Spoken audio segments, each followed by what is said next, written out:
There was a wealthy man who rarely went to church and found himself on his deathbed, and he sent for the pastor.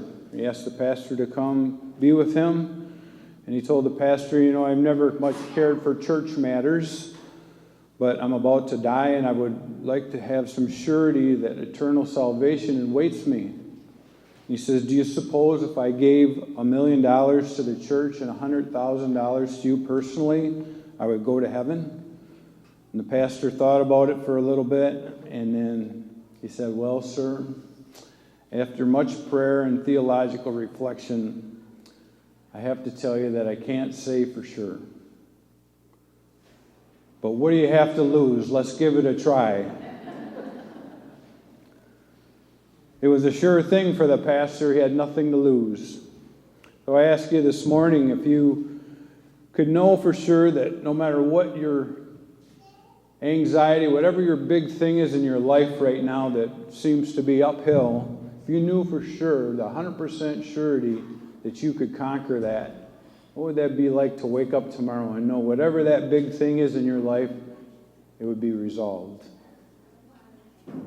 There is a way to know that there's just 100% successful rate there. So if you want to know if you're part of this privileged group of folks that can know for sure 100% that your journey, your goal, your anxiety that you have in life that you're trying to get past can be conquered, we're going to do a quick little interactive part of the homily here, okay? So I'm going to ask everyone to please stand. If you can, please stand. And follow these simple instructions. Whoever of you are wise by human standards, go ahead and have a seat. No takers? Whoever of you are powerful by human standards, go ahead and have a seat. Whoever of you by human standards should be treated like royalty, go ahead and have a seat. I think Molly's ready to sit down back there. Well, congratulations to everybody that stood up and stayed standing up, because you can know for sure, 100%, that God has chosen you to do a task in your life and that you cannot fail at it. You will be guaranteed by God that you will accomplish it. Can't fail. Go ahead and have a seat. St. Paul puts it this way in the second reading today. God chose the foolish of the world to shame the wise. He chose the weak of the world to shame the strong. God chose the lowly and the despised of the world, who count for nothing, to reduce to nothing those who are something. Being weak and lowly and foolish seem to be the prerequisites for God when He's looking at us and asking us to do something. He says, you all are a perfect match for me, because nobody sat down. Well, Molly almost sat down, but everybody else stood up. So He's looking for that in us before He asks us to do something in our lives to follow Him. We have a wonderful ministry inside of our parish that goes completely underneath the radar. Almost nobody really kind of knows about these folks. It's a small men's group of about 6 dads, and it can be any young men that can join this. So if I spark an interest in you in hearing this, maybe it's for you to stop and talk to me after Mass. But there's these dads, young men, that get together at 9 o'clock at night on their Zoom on the computer, and they do it at 9 o'clock at night. And you go, well, that's too late for me. Well, these guys do that for a very exacting purpose. They want to make sure that they spent time with their family, having dinner. They want to make sure they had time to get their kids in bed and pray with them, and then they all get together on Zoom. And they don't get together and talk about, boy, I want to see how I can raise funds so I can do something, buy something for the church. They don't talk about what tasks, if they all got together and they did something where they did some work around here. Their whole goal in their conversation is, how can I be a better dad? How can I be a better husband? How can I be a better Christian in this world?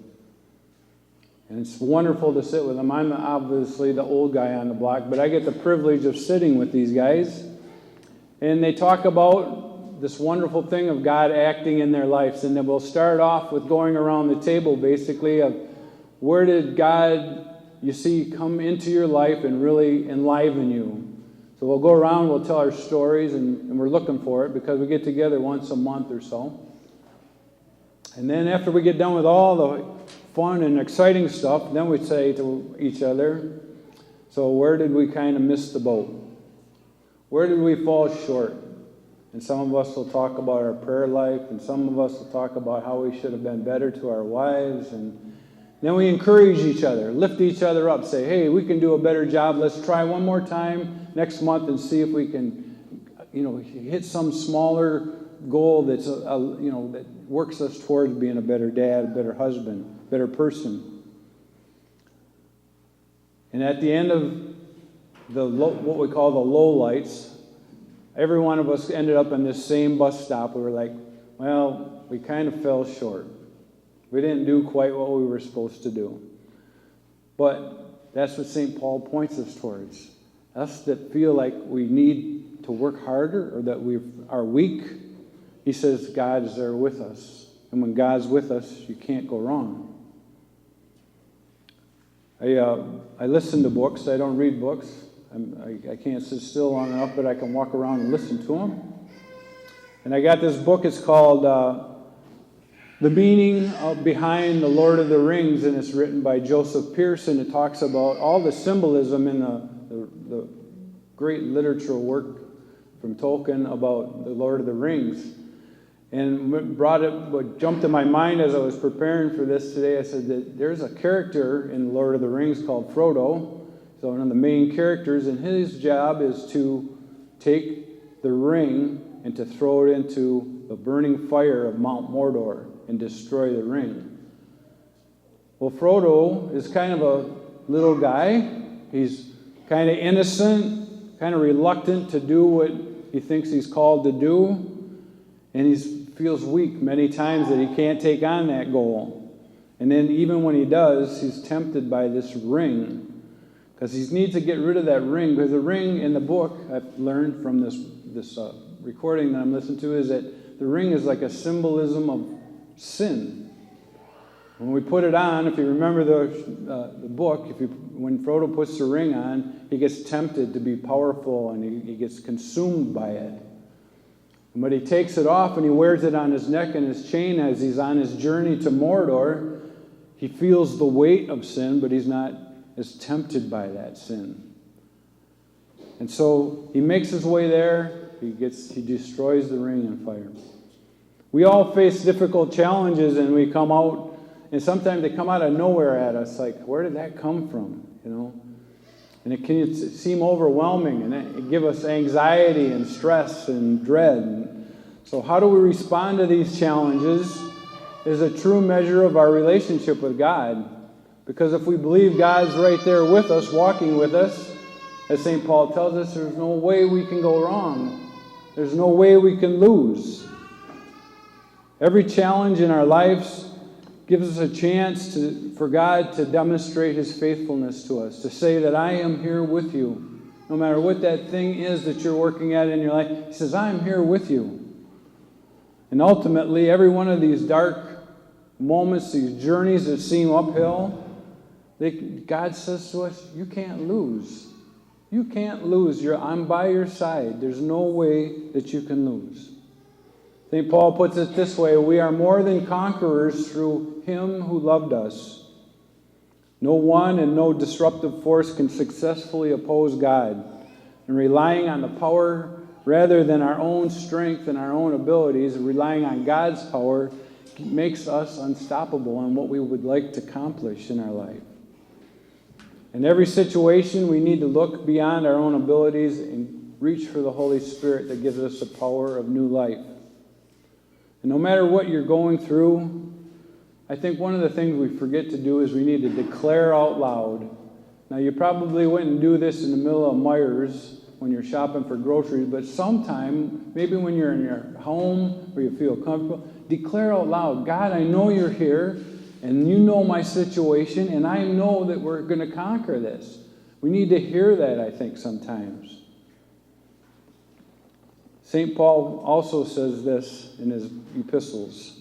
I am willing to boast of my weakness, that the power of Christ may rest upon me. Therefore, I'm content with my weakness. I'm content with the mistreatment and the distress and the persecution and difficulties for the sake of Christ. For when I'm powerless, it is then that I am strong, St. Paul says. And I think we felt that before. When you're in that spot where you feel like you're weak and you're powerless, and God lifts you up and moves you forward, I was, oh, okay, now I get it. We just had to lean into Him and let Him guide us and help us.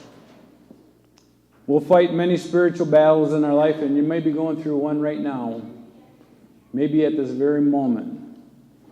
And in this world of half-truths that try to draw us constantly away from Jesus, to close up our heart, and we'll rely on our own abilities rather than the power of God, we start to turn away. But that's what the world teaches us. It's all on your shoulders and you can do it.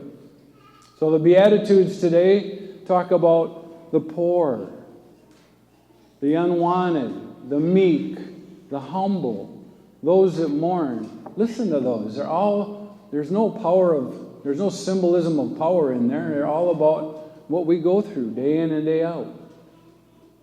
And Jesus says, when I'm with you there, you are blessed. You are blessed because you're going to conquer whatever that is that's consuming you in your life.